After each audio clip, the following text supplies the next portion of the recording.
Hey guys, welcome back to the channel.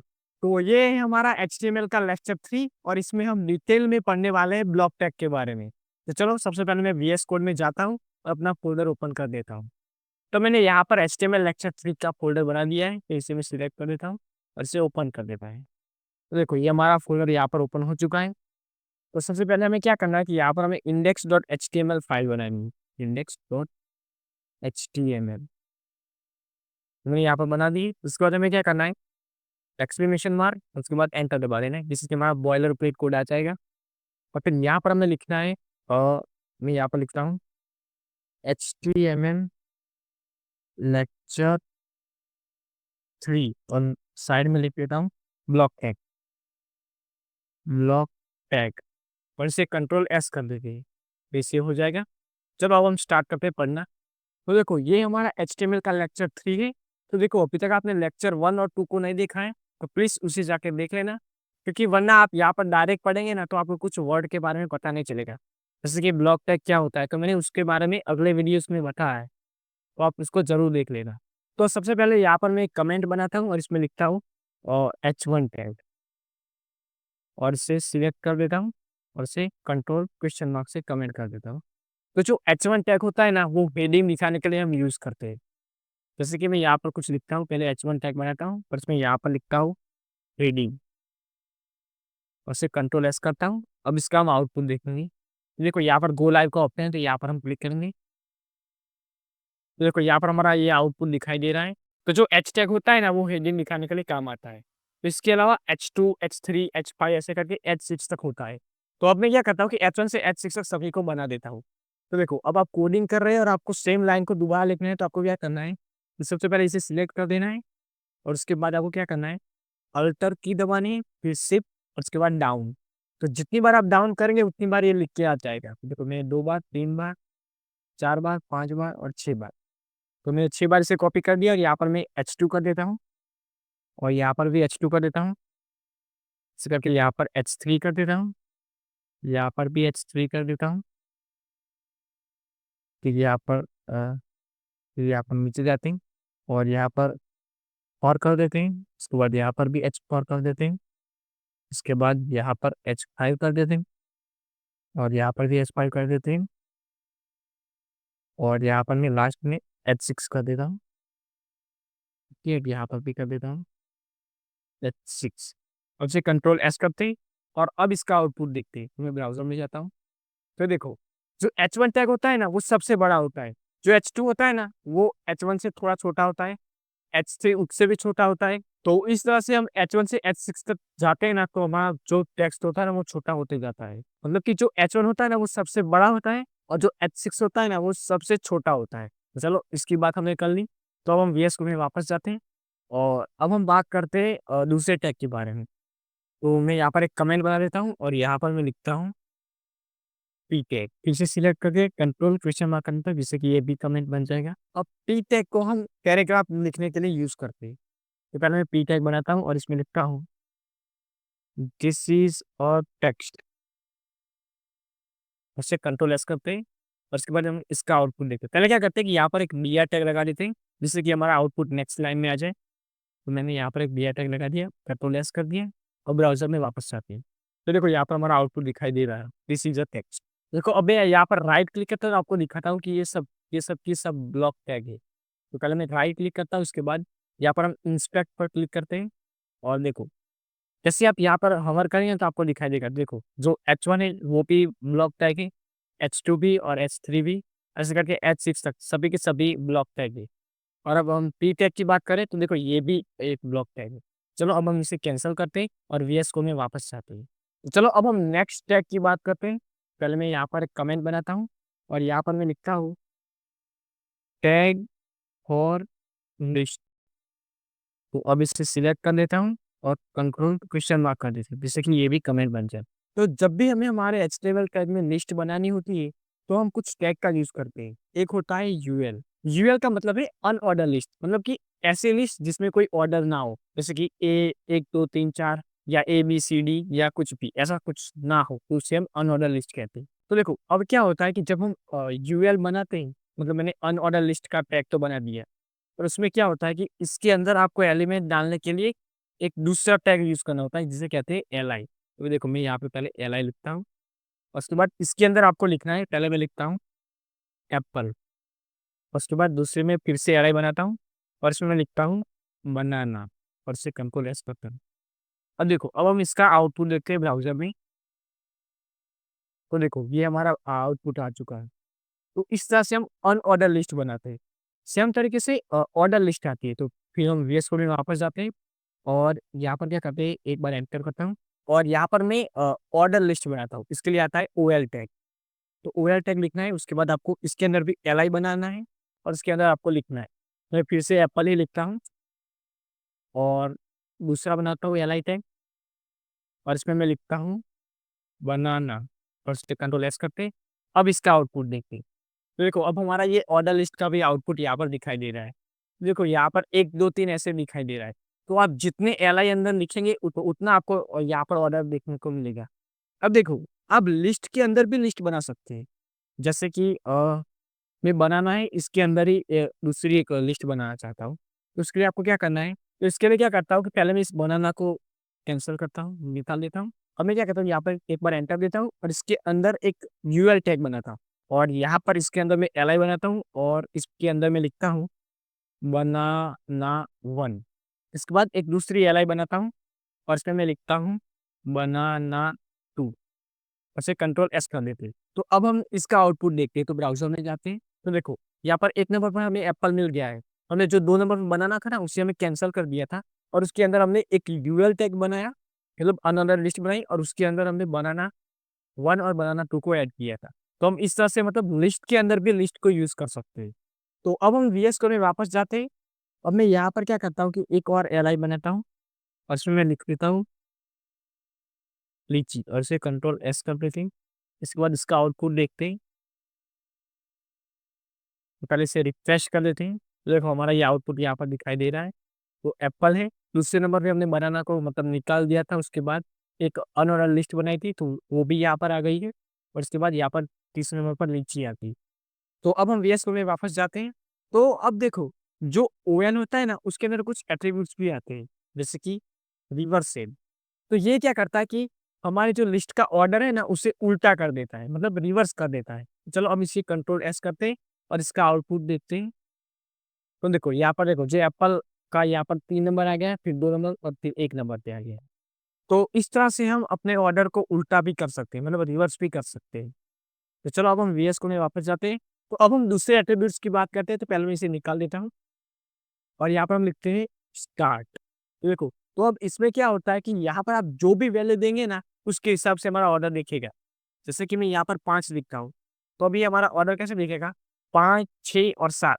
तो अब इसी कंट्रोल एस करते हैं और इसका आउटपुट देखते हैं। तो अब देखो यहाँ पर हमारा आउटपुट 5, 6 और 7 के मतलब ऑर्डर में दिख रहा है। तो इस तरह से आप किसी भी लिस्ट को अपने हिसाब से ऑर्डर दे सकते हैं। तो चलो अब हम वीएस कोड में वापस जाते हैं। तो इसके अलावा भी एक एट्रीब्यूट होता है, तो पहले मैं इसे निकाल लेता हूँ और यहाँ पर लिखता हूँ, तो उसका नाम है टाइप। अगर आप चाहते हैं कि आपका ऑर्डर 1, 2, 3, 4, 5, 6 ऐसे ऑर्डर में दिखे, तो आपको इसे सिलेक्ट करना है। और अगर आप चाहते हैं कि आपका order capital A, capital B, capital C ऐसे करके ऑर्डर में दिखे, तो आपको यहाँ पर कैपिटल ए लिख देना है। अगर आपको अपना ऑर्डर स्मॉल ए, स्मॉल बी, स्मॉल सी ऐसे करके ऑर्डर में लिखना है, तो आपको स्मॉल ए लिखना है। या आपको रोमन अंक में लिखना है, जैसे कि कैपिटल रोमन अंक में लिखना है, तो आपको कैपिटल आई लिखना है। और अगर आपको स्मॉल रोमन अंक में लिखना है, तो आपको स्मॉल आई लिखना है। तो ऐसे करके आप यहाँ पर इसे इसकी स्टाइल को डिफाइन कर सकते हैं। बाय डिफ़ॉल्ट यहाँ पर 1, 2, 3, 4 सिलेक्ट होता है। तो मैं यहाँ पर आपको रोमन अंक में करके दिखाता हूँ। इसे सिलेक्ट करता हूँ और इसे कंट्रोल एस करता हूँ। अब इसका हम आउटपुट देखते हैं। तो देखो यहाँ पर देखो, स तो देखो अब हमारे आउटपुट में मतलब रोमन अंक आ चुके हैं। तो पहले देखो यहाँ पर 1 है, इसके बाद 2 है और इसके बाद यहाँ पर 3 है। तो इस तरह से आप अपनी लिस्ट को स्टाइल कर सकते हैं। तो चलो अब हम वीएस कोड में वापस जाते हैं।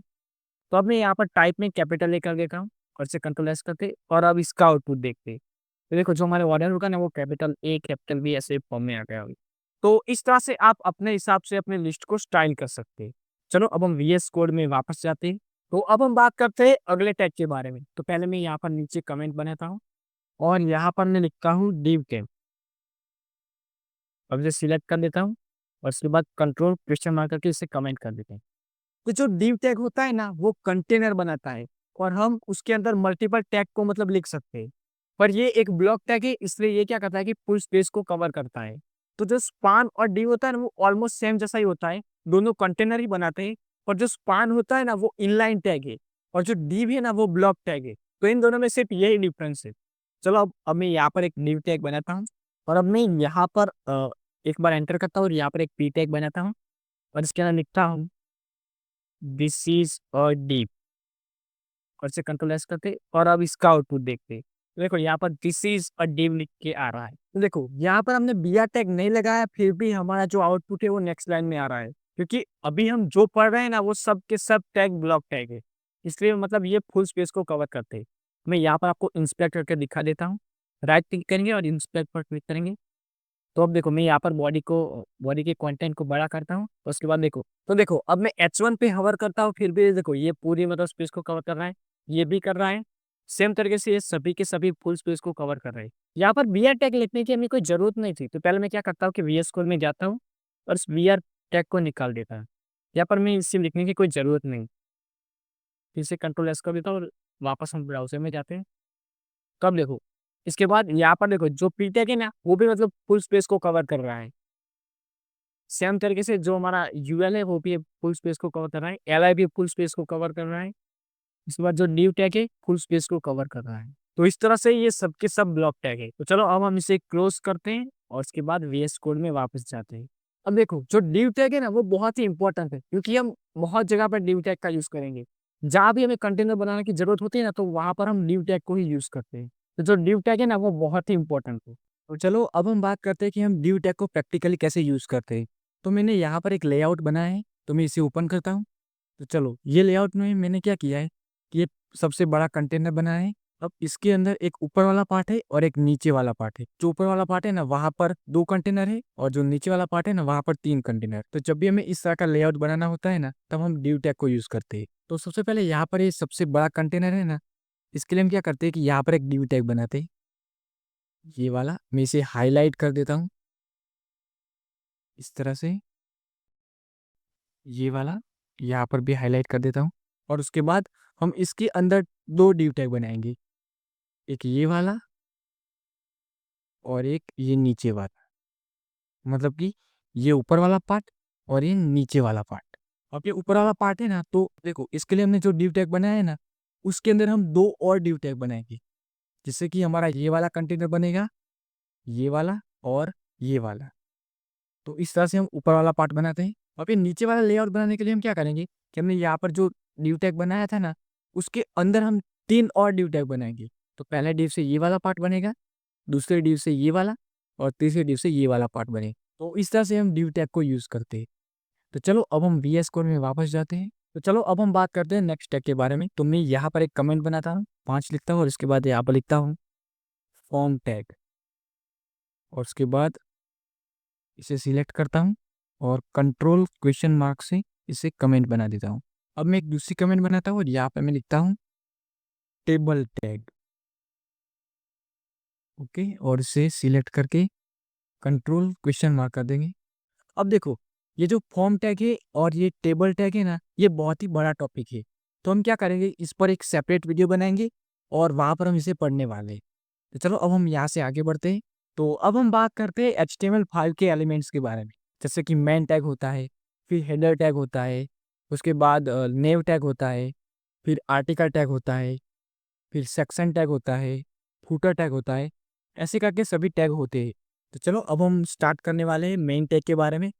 तो मैं यहाँ पर एक कमेंट बनाता हूँ और यहाँ पर मैं लिखता हूँ मेन टैग और उसके बाद हम इसे सिलेक्ट करके कंट्रोल क्वेश्चन मार्क करते हैं, जिससे कि ये कमेंट बन जाएगा। तो देखो मेन टैग में हम ऐसा कंटेंट पुट करते हैं जो 100% यूनिक हो। मतलब कि जो मेन टैग में जो कंटेंट होता है ना वो हेडर टैग के अंदर जो भी कंटेंट है या फुटर टैग में जो भी कंटेंट है या साइड बार में जो भी कंटेंट है तो उससे मैच नहीं होना चाहिए। अब देखो अगर आप मेन टैग में कोई ऐसा कंटेंट पुट करते हैं जो हेडर में या फुटर में या साइड बार से मैच हो रहा है, फिर भी आपको कोई एरर दिखाई देने को नहीं मिलेगी। और as a good coder tag का जो एक्चुअल वर्क होता है ना हमें उसे ही फॉलो करना चाहिए। चलो अब हम बात करते हैं नेक्स्ट टैग के बारे में। तो मैं यहाँ पर एक कमेंट बनाता हूँ और यहाँ पर मैं लिखता हूँ हेडर टैग, और उसके बाद हम इसे सिलेक्ट करते हैं और कंट्रोल क्वेश्चन मार्क से कमेंट कर देते हैं। तो जो हेडर टैग होता है ना, उसे यूज़ करके हम वेबसाइट का हेडर बनाते हैं। अब ये हेडर क्या होता है? तो इसे समझाने के लिए मैं आपको अमेज़न के स्क्रीनशॉट से समझाता हूँ। तो मैं उसे ओपन करता हूँ। तो देखो, यहाँ पर मैंने अमेज़न का स्क्रीनशॉट ओपन कर दिया है। तो देखो, यहाँ पर ये पार्ट है ना, मैं इसे हाइलाइट कर देता हूँ, ये वाला। तो इसे हम कहते हैं हेडर। पहले मैं इसे पूरा हाइलाइट कर देता हूँ, ऊपर से भी कर देता हूँ। ओके। तो ये वाला पार्ट है ना, इसे हम हेडर कहते हैं। जहाँ पर क्या है, ये अमेज़न का लोगो है, उसके बाद यहाँ पर कुछ इन्फॉर्मेशन है, फिर सर्च बार है, फिर कार्ट का ऑप्शन है। इसके अलावा देखो, यहाँ पर ये 3 लाइन है और यहाँ पर कुछ टेक्स्ट लिखा है, और ये जो टेक्स्ट होता है ना, वो क्लिकेबल होता है। मतलब कि यहाँ पर आप किसी पर भी क्लिक करेंगे ना, तो इसका एक अलग पेज ओपन हो जाएगा। जैसे कि यहाँ पर मोबाइल लिखा है, तो मैं यहाँ पर क्लिक करूँगा ना, तो जो मोबाइल का पेज होगा ना, वो ओपन हो जाएगा। तो ये वाला पार्ट है ना, जहाँ पर क्लिकेबल टेक्स्ट है, तो इसे हम कहते हैं नेव बार, और ये हेडर के अंदर ही आता है। इसे हम कहते हैं वेबसाइट का हेडर, और इसे हम कहते हैं मैं इसे भी मार्क कर देता हूँ। इसकी बात कर रहे हैं यहाँ पर हम, तो इसे कहते हैं नेव बार। तो आपको ये सब वर्ड के बारे में पता होना चाहिए, इसलिए मैं आपको यहाँ पर समझा रहा हूँ। चलो अब हम वीएस कोड में वापस जाते हैं और हेडर टैग के बारे में पढ़ते हैं। तो हेडर टैग को यूज करते हैं हम किसी वेब पेज का या किसी सेक्शन का इंट्रोडक्टरी पार्ट दिखाते हैं। जैसे कि जो वेब पेज का हेडर होता है ना, उसमें हम क्या करते हैं कि हमारा लोगो हो गया, उसके बाद टाइटल होता है, उसके बाद नेम बार होता है, तो वो सब कुछ हम हेडर टैग के अंदर बनाते हैं। और सेक्शन के हेडर की बात करें तो हम उसमें क्या करते हैं कि वहाँ पर जो सेक्शन का मेन टाइटल होता है ना, वो सब कुछ लिखते हैं। तो अब हेडर टैग को हम यूज क्यों करते हैं? तो जो हेडर टैग होता है ना, एसईओ के पर्सपेक्टिव से बहुत ही इंपॉर्टेंट होता है। जो HTML5 के सभी एलिमेंट होते हैं ना, वो एसईओ के पर्सपेक्टिव से बहुत ही इंपॉर्टेंट होते हैं, इसीलिए हम इन सबको यूज करते हैं। अगर आप इन सबको यूज नहीं करेंगे, फिर भी हमारा काम चल जाएगा, पर ये एसईओ के पर्सपेक्टिव से बहुत ही इंपॉर्टेंट है, तो हम वेबसाइट का बेटर एसईओ करने के लिए इन सब टैग को यूज करते हैं। तो चलो अब मैं यहाँ पर एक हेडर टैग बनाता हूँ। तो मैं इसमें क्या करता हूँ कि एक H1 टैग बनाता हूँ, और इसके अंदर मैं लिख देता हूँ दिस इज अ हेडर, लिख देता हूँ this is a header. Okay, मैंने यहाँ पर इसे लिख दिया और इसे कंट्रोल एस करते हैं। अब इसका आउटपुट देखते हैं। तो देखो, यहाँ पर दिस इज अ हेडर लिखा हुआ आ रहा है। तो चलो अब हम VS कोड में वापस जाते हैं और आगे बात करते हैं। तो चलो अब हम नेक्स्ट टैग की बात करते हैं। इसका नाम है नेव टैग। तो मैं यहाँ पर एक कमेंट बनाता हूँ, यहाँ पर एंटर करता हूँ, और यहाँ पर मैं लिखता हूँ नेव टैग, और उसके बाद हम इसे सिलेक्ट करते हैं और कंट्रोल क्वेश्चन मार्क से कमेंट कर देते हैं। अब देखो, नेव टैग को यूज करके हम नेव बार बनाते हैं। नेव बार का मतलब होता है कि नेविगेशन बार, मतलब कि यहाँ पर कुछ ऐसा क्लिकेबल टेक्स्ट होगा जहाँ पर क्लिक करके यूजर डिफरेंट डिफरेंट पेज पे जा सकता है। जैसे कि अबाउट मी का पेज हो गया, फिर सर्विसेज का पेज हो गया, कॉन्टैक्ट अस का पेज। तो ये सब हम नेविगेशन बार के अंदर लिखते हैं। तो क्या करते हैं कि यहाँ पर मैं एक नेव बार बनाता हूँ, और इसके अंदर मैं क्या करता हूँ, तो देखो यहाँ पर हम क्लिकेबल टेक्स्ट बना रहे हैं, तो इसलिए यहाँ पर हम यूज करते हैं ए टैग का। तो मैं यहाँ पर एक ए टैग बनाता हूँ, और इसके अंदर मैं लिखता हूँ अबाउट में लिख देता हूँ, अबाउट मी। ओके, और इसे मैं सिलेक्ट करता हूँ। तो यहाँ पर हम अल्टर शिफ्ट और डाउन करेंगे, जिससे कि हमारा ये फिर से रिटर्न हो जाएगा। और एक बार फिर से करते हैं, तो ये 3 बार आ चुका है। अब यहाँ पर दूसरे नंबर पे मैं एक कॉन्टैक्ट अस लिख देता हूँ। चलो मैं इसे रिमूव करता हूँ, और यहाँ पर हम लिखते हैं कॉन्टैक्ट अस। और उसके बाद यहाँ पर जो पहला है ना, यहाँ पर हम होम कर देते हैं, इसे रिमूव करते हैं, और यहाँ पर हम लिख देते हैं होम। Okay, home. तो यहाँ पर हमने 3 बना दिया है, होम, कॉन्टैक्ट अस और अबाउट मी। तो अब से कंट्रोल एस करते हैं और इसका आउटपुट देखते हैं। देखो यहाँ पर हमारा नेम बार आ चुका है, तो यहाँ पर होम लिखा हुआ है। अरे यहाँ पर मैंने स्पेलिंग मिस्टेक कर दी है, तो मैं इसे सॉल्व करता हूँ पहले। कॉन्टैक्ट अस, इसे कंट्रोल एस करते हैं। अब इसका आउटपुट देखते हैं। तो मैंने स्पेलिंग सही कर दिया है, और यहाँ पर अबाउट मी का भी सेक्शन आ चुका है। चलो हम इस तरह से हम नेम बार को बनाते हैं, और हमें जो भी लिंक लगानी होती है ना, वो हम यहाँ पर href में दे देते हैं। तो मैंने आपको इतना समझा दिया है। तो चलो अब हम आगे बढ़ते हैं। अब हम नेक्स्ट टैग की बात करते हैं। तो मैं यहाँ पर एंटर करता हूँ, और यहाँ पर मैं लिखता हूँ आर्टिकल 10, आर्टिकल 10, और इसके बाद इसे सिलेक्ट करके कंट्रोल क्वेश्चन मार्क करेंगे, जिससे कि एक कमेंट बन जाएगा। अब आर्टिकल टैग को यूज करके हम किसी इंडिपेंडेंट पार्ट को दिखाते हैं, मतलब कि ऐसा कंटेंट जो इंडिपेंडेंट हो। जैसे कि ब्लॉग पोस्ट हो गया, उसके बाद प्रोडक्ट डिस्क्रिप्शन हो गई, उसके बाद फॉरम पोस्ट हो गया, या कोई न्यूज़ आर्टिकल हो गया, तो ये सब कुछ हम आर्टिकल टैग को यूज़ करके लिखते हैं। तो चलो यहाँ पर मैं एक आर्टिकल टैग बनाता हूँ। तो अब मैं गूगल को यूज़ करके यहाँ पर कुछ न्यूज़ की इन्फॉर्मेशन को पुट करता हूँ। देखो यहाँ पर मैंने कुछ डमी कंटेंट लिखा है। तो हमने बात की थी कि हम किसी सेक्शन के अंदर भी हेडर टैग को यूज़ कर सकते हैं। तो देखो इस तरह से हम किसी सेक्शन में हेडर को यूज़ करते हैं। जैसे कि यहाँ पर मैंने ये हेडर बनाया है और उसके बाद यहाँ पर इसका टाइटल लिखा है। उसके बाद यहाँ पर मैंने पी टैग बनाया है और उसके अंदर मैंने इन्फॉर्मेशन को पुट किया है और फिर लास्ट में यहाँ पर मैंने कुछ क्रेडिट दिया है। तो अब से कंट्रोल एस करते हैं और इसका आउटपुट देखते हैं। तो देखो यहाँ पर हमारा ये आउटपुट दिखाई दे रहा है। तो चलो अब हम वीएस कोड में वापस जाते हैं। यहाँ पर मैंने न्यूज़ आर्टिकल का एग्जाम्पल लिया है। इसके अलावा आप ब्लॉग पोस्ट को भी यहाँ पर लिख सकते हैं। तो चलो अब हम नेक्स्ट टैग की बात करते हैं। तो मैं यहाँ पर एक कमेंट बनाता हूँ और यहाँ पर मैं लिखता हूँ सेक्शन टैग और उसके बाद हम इसे सिलेक्ट करते हैं और कंट्रोल क्वेश्चन मार्क से कमेंट कर देते हैं। अब सेक्शन टैग का यूज़ हम कोई सेक्शन बनाने के लिए या किसी रिलेटेड कंटेंट को ग्रुप करने के लिए करते हैं। अब मैं यहाँ पर एक सेक्शन टैग बनाता हूँ और यहाँ पर सबसे पहले मैं H2 टैग बनाता हूँ। ओके, और इसमें मैं लिखता हूँ अवर सर्विसेज। ओके, उसके बाद यहाँ पर एक पी टैग बनाता हूँ और यहाँ पर हम लिखते हैं we are provide web development services. अब इसे कंट्रोल एच करते हैं और इसका आउटपुट देखते हैं। तो देखो यहाँ पर हमारा अवर सर्विसेज वाला सेक्शन दिखाई दे रहा है। तो इस तरह से हम सेक्शन टैग को यूज करके कोई भी सेक्शन बना सकते हैं। चलो अब हम वीएस कोड में वापस जाते हैं। अब देखो यहाँ पर मैंने H1 लिखा है ना, तो इसे हम हेडर टैग के अंदर लिख सकते हैं। तो मैं क्या करता हूँ, इसे कंट्रोल एक्स करता हूँ और उसके बाद यहाँ पर मैं एक हेडर टैग बनाता हूँ और इसके अंदर इसे पुट कर देता हूँ। अब इसे कंट्रोल एस कर देते हैं। तो इस तरह से हम सेक्शन के अंदर भी हेडर बना सकते हैं। चलो अब हम नेक्स्ट टैग की बात करते हैं। तो मैं यहाँ पर कमेंट बनाता हूँ और यहाँ पर मैं लिखता हूँ फुटर टैग और उसके बाद हम इसे सिलेक्ट करते हैं और कंट्रोल क्वेश्चन मार्क से कमेंट कर देते हैं। तो अब फुटर का मतलब क्या होता है, तो इसे मैं आपको अमेजोन के स्क्रीनशॉट से समझाता हूँ। तो मैं उसे ओपन करता हूँ। तो ये हमारा अमेजोन की वेबसाइट का जो नीचे वाला पार्ट है ना, उसका स्क्रीनशॉट है। तो देखो यहाँ पर मैंने ये लाइन बनाई है। तो इसके नीचे वाला ये जो पार्ट होता है ना, इसे हम फुटर कहते हैं। तो इसमें हम जनरली कॉपीराइट वाली चीजें लिखते हैं और इसके अलावा हमारा जो प्राइवेसी पॉलिसी वाला पेज होता है, इसे हम यहाँ पर लिंक करते हैं और इसके अलावा टर्म्स एंड कंडीशन वाला होता है। इस तरह से हमारे जो इंपॉर्टेंट पेज होते हैं ना, उसे भी हम यहाँ पर लिंक करते हैं। तो चलो अब हम वीएस कोड में वापस जाते हैं और इसके बारे में पढ़ते हैं। अब देखो ऐसा नहीं है कि फुटर को हम सिर्फ अपने मेन वेब पेज के लिए ही बना सकते हैं। इसके अलावा हम किसी सेक्शन के लिए भी फुटर को बना सकते हैं। जैसे कि देखो यहाँ पर हमने आर्टिकल टैग बनाया था, तो इसके अंदर हमने यहाँ पर कंटेंट पुट किया है। तो देखो लास्ट में यहाँ पर हमने जो ऑथर है उसके बारे में इंफॉर्मेशन दी है। तो इसे हम फुटर टैग के अंदर लिख सकते हैं। जैसे कि यहाँ पर मैं इसे सिलेक्ट करता हूँ और कंट्रोल एक्स कर देता हूँ और उसके बाद यहाँ पर मैं एक फुटर टैग बनाता हूँ और इसके अंदर इसे पुट कर देता हूँ। तो हम इस तरह से भी इसे लिख सकते हैं। हम इसे कंट्रोल एस कर देता हूँ। तो अब मैंने आपको किसी सेक्शन के अंदर फुटर टैग को कैसे यूज़ करते हैं उसके बारे में बता दिया है। तो अब हम बात करते हैं हमारे मेन वेब पेज के लिए हम फुटर कैसे बनाते हैं। तो मैं यहाँ पर हमने जो कमेंट बनाई थी वहाँ पर जाता हूँ और यहाँ पर एक एंटर करता हूँ। तो यहाँ पर मैं एक फुटर बनाता हूँ और इसके अंदर हम कुछ कॉपीराइट वाली चीज़ें लिखते हैं। तो मैं यहाँ पर एंटर करता हूँ और यहाँ पर एक पी टैग बनाता हूँ। तो अब हम यहाँ पर कॉपीराइट का सिंबल बनाते हैं। तो उसके लिए कोड होता है। तो सबसे पहले हमें लिखना है एंड और उसके बाद हमें लिखना है कॉपी। देखो यहाँ पर ऑटो सजेशन में भी आ रहा है।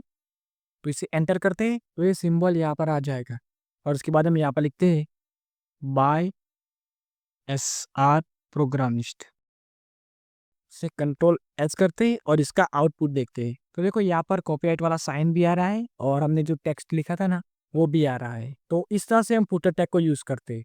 तो चलो अब हम वीएस कोड में वापस जाते हैं। चलो अब हम नेक्स्ट टैग की बात करते हैं।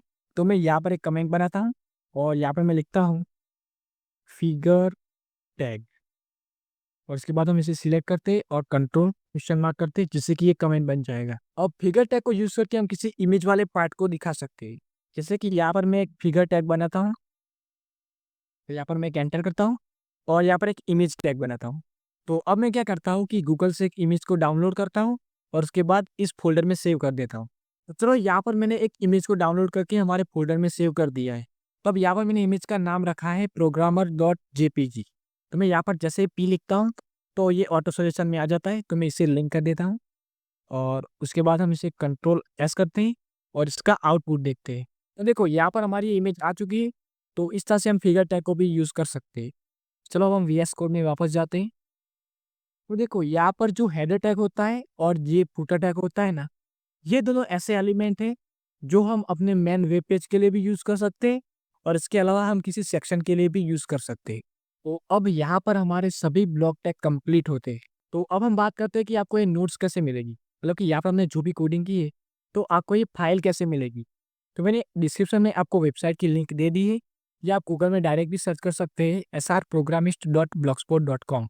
और उसके बाद वहाँ पर आपको नोट्स के सेक्शन में जाना है और उसके बाद वहाँ पर आपको वीडियो के लेक्चर नंबर के अकॉर्डिंग उसे डाउनलोड कर देना है।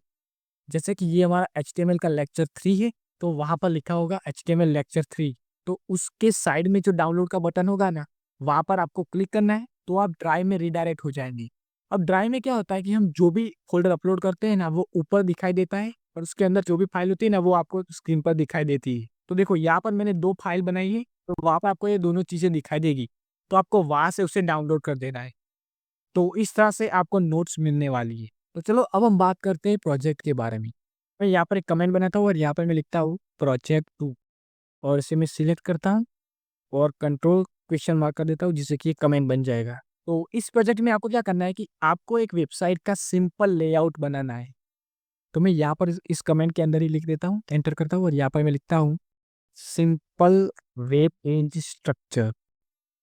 ओके, और उसके बाद इसे कंट्रोल प्रेस कर देता हूँ। तो आई होप आज के वीडियो में मैंने आपको जो भी समझाया वो आपको समझ आ गया होगा, और अभी तक आपने हमारी चैनल को सब्सक्राइब नहीं किया है तो प्लीज़ सब्सक्राइब कर देना। तो आज के लिए बस इतना ही। So thanks for watching and I will meet you in next one.